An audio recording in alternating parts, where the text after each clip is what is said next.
ry avana malala mpifaliana trano azontsika miona toy zao fa mpizara ny tenin'andriamanitra mihainy ny tenin'andriamanitra mandray ny afara tsara koa sakafom-panahintsika amin'ity andro meny tompo antsika ity ho aminareo ne ny fahasoavana sy fifiadanana avy amin'andriamanitra ray sy jesosy kristy tompontsika zay manolotra ny tena noho ny fahotantsika anafahana antsika amin'izao miarabelona ratsy fanahy izao araka ny sitrapon'andriamanitra raintsika amen.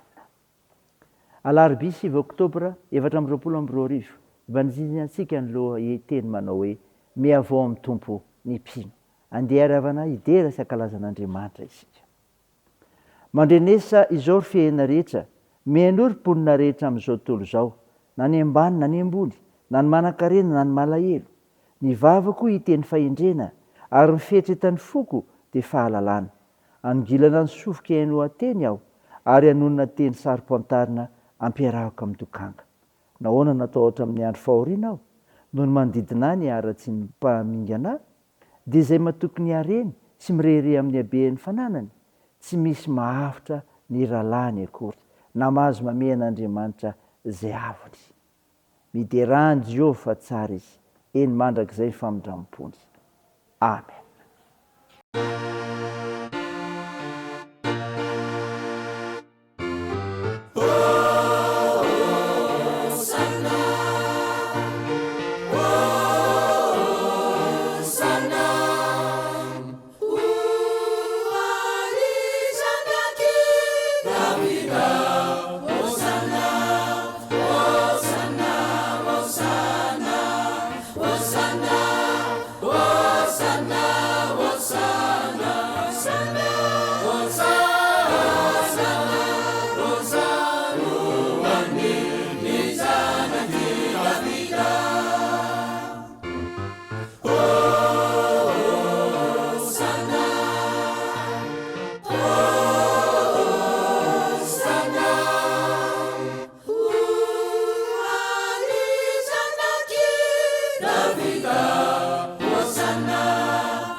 Vida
hivavaka isika.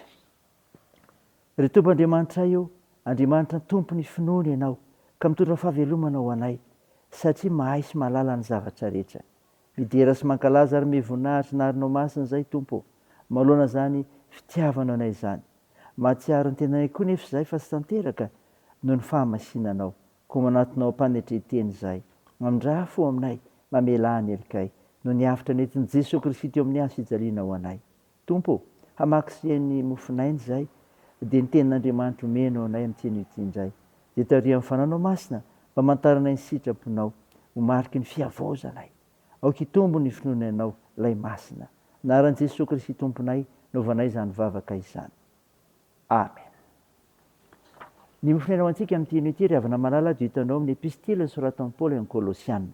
Kolosianina toko voalohany, ny andiny voalohany ka hatramin'ny fahavalo. Mivaky toy izao aminaran'i Jesosy. Paoly, apôstôlin'i Kristy Jesosy no ny sitrapon'Andriamanitra, ary Timoty ralahany, mamango ny olona masina any Kolosia, dia ny rahalahy mahatoky eo amin'ny Kristy. Ho aminareo ny fahasoavana sy ny fiadanana avy amin'Andriamanitra raintsika. Misaoran'Andriamanitra rain'i Jesosy Kristy Tompontsika, izahay, amin'ny fangatahanay mandrakariva ho anareo. Rehefa renay ny finoanareo an'i Kristy Jesosy sy ny fitiavanareo ny olona masina rehetra, no ny fanantenana izay tehirizina any an-danitra ho anareo, dia ilay efa renareo fahiny tamin'ny teny fahamarinan'ny filazantsara, izay efa mby ao aminareo tahaka ny eny amin'izao tontolo izao koa, sady vokatra sy mitombo tahaka ny eo aminareo koa, hatramin'ny andro naraisanareo sy nahalalanareo tsara amin'ny fahasoavan'Andriamanitra araka ny marina. Tahaka ny efa renareo tamin'ny Epafra, mpanompo namany sady malala, izay mpanompon'i Kristy mahatoky ho anay, sady efa manambara taminay koa ny fitiavanareo amin'ny fanahy. Amen. Ray masino, manamasinanay ny fahamarinana, ny teninao ny fahamarinana. Amen. Ry havana malala, ho aminao mandrakariva ny fiadana avy amin'i Jesosy Kristy ilay mpamonjy antsika, ilay tiantsika. Ny mofinaina ho antsika, anio novakina tamintsika teo dia ny Kolosianina toko voalohany, dimy voalohany ka hatramin'ny fahavalo. Taratasy nosoratan'i Paoly ho an'ny kristiana tao Kolosia. Ary dia misaotra an'Andriamanitra indrindra izy ireo ry havana amin'ny toetra nanana reto kristianina reto, na dia tao anatin'ny fampianarany diso sy ireo mpaminantosantoka samihafa azy ny fiangonana nisy an'izany Kolosia izany. Koa ny olona mahatoky ao amin'ny Kristy ry havana dia miorina ao aminy. Ny olona mahatoky ao amin'ny Kristy dia miorina ao aminy. Rehefa renay ny finoanareo an'i Kristy Jesosy ny fitiavanareo ny olona masina rehetra, ho ny andiny ny faefatra. Malohana ny fisian'ny fampianarany diso izay tafiditra tao amin'ny fiangonana tany Kolosia ry havana, dia nitana amin'ny finoana trano ny kristianina tao. Izany finoana izany dia nasehon'izy ireo tamin'ny alalan'ny fitiavana sy ny fanampiana ny olona masina. Arak'izany, ny olona miorina ao amin'ny Kristy dia olona tsy voahozongozon'ny fampianarany diso samihafa misy. Enina dia misy tafiditra ao anatin'ny fiangonana azy izy ireny, ary aseho amin'ny alalan'ny fitiavana sy ny fanampiana ireo samy mpianakavy ny finoana izany. Ny olona mahatoky ao amin'ny Kristy dia manana fanantenana andovan'ny fiainana mandrakizay. Ny olona mahatoky ao amin'ny Kristy voalaza eto ry havana dia izao, mitombo ao aminy, mitombo ao aminy. Hoy ny andiny fahenina, sady vokatra sy mitombo tahaka ny eo aminareo koa hatramin'ny andro nandraisanareo. Asehon'i Paoly apôstôly ry havana malala fa ny mpanao fampianarany diso dia mampiorina ny finoany amin'ny fahalalàn'olombelona, fa ny kristianina tany Kolosia kosa dia tamin'ny filazantsara. Ny filazantsara izay tsy hafa akory fa Jesosy Kristy ilay fahamarinana. Vokatry ny asan'Andriamanitra sy ny asan'ny mpitoro filazantsara nahatonga izany. Arak'izany, mitombo anatin'ny olona ny tenin'Andriamanitra rehefa mandray ny filazantsara amin'ny finoana izy. Mitombo ao anatin'ny olona ny filazantsara dia hitantaratra eo amin'ny fiainana sy ny toetra andavanandro sy ny vokatry ny filazantsara. Izany ry havana, ny olona mahatoky ao amin'ny Kristy, miorina ao aminy ary mitombo ao aminy. Raisy izany ho voninahitr'Andriamanitra. Andeha hivavaka isika. Tompo, misaotra no mofinaina nomenao anay izay mampafantatra anay fa ny olona mahatoky ao amin'ny Kristy dia miorina sy mitombo ao aminy. Mivavaka aminao ary izahay, ametraka izao safidina filazantsara amin'ny fitiavanao anay izao, amin'ny fiorenana amin'ny finoana anao Jesosy Kristy, ka hita ianao ireo tompona rehetra mitory izany filazantsara izany eo amin'ny fiangonan'i Jesosy Kristy eto Madagasikara. Hatrany amin'ny foloha, hatramin'ireo biraofobe, mpiandraikitra foibe, ireo mpiandraikitra foibe, ny mpiasom-bonana, ireo président synodaly, ireo mpitandrina isa tokony ireo isam-batan'olona efa nomenao koa ny famezam-pahasoavana, mpitory teny, katekista, mpiandry, eny ireo kristiana vita batisa ireo mpandray fanasan'ny tompo rehetra ny vahoakanao menao hery entina manateraka mivinany fiangonanao meno finoana matanjaka hifampitsonja amin'ny zavatra rehetra mba ny fitahianao mba isiony voninahitra ao amin'ny fanekena monjy izao tontolo izao. Mivavaka aminao izay tompo fonjion'ny firenenay miasanao fanamasy eto Madagasikara sitrandro mararika omenao fanantenana toany ny asa fitsaboana amperezinao zay azony manjoa ary vonjenao ireo marefizikolona sy ireo saherina teo ny fihazakazanay tompo amin'ny asa mandrarany fianarana ny tokantrano eny fikasana tsara rehetra nivavakay dia ataony amin'anaran'i Jesosy Kristy mpamonjy anay izay efa nampianatra anay koa nivavaka manao hoe ranay eo izay ny an-danitra ho masina anie ny anaranao ho tonga anie ny fanjakanao atao anie sitraponao etsy an-tany ho tahaka ny an-danitra meo ny izy anona sahaza ao anay ary mamela ny helikay tahaka ny namelanay izay meloka taminay ary aza mitondra anay amin'ny fakapanahy fa manafany amin'ny ratsy fanao ny fanjakana sy ny hery ary ny voninahitra mandrakizay. Amen. Raisa finoana riavana malala ny tsodrana tolotra anao amin'anaran'i Jesosy Kristy. Aza manana inona faoka ny fihavana sy ny finoana mba mifisaorana entinareo manambara ny fangatanareo amin'Andriamanitra amin'ny zavatra rehetra ary ny fiadanan'Andriamanitra izay metry ny fahalalana rehetra hiary ny fonareo sy ny hevitrareo ao amin'ny Kristy Jesosy.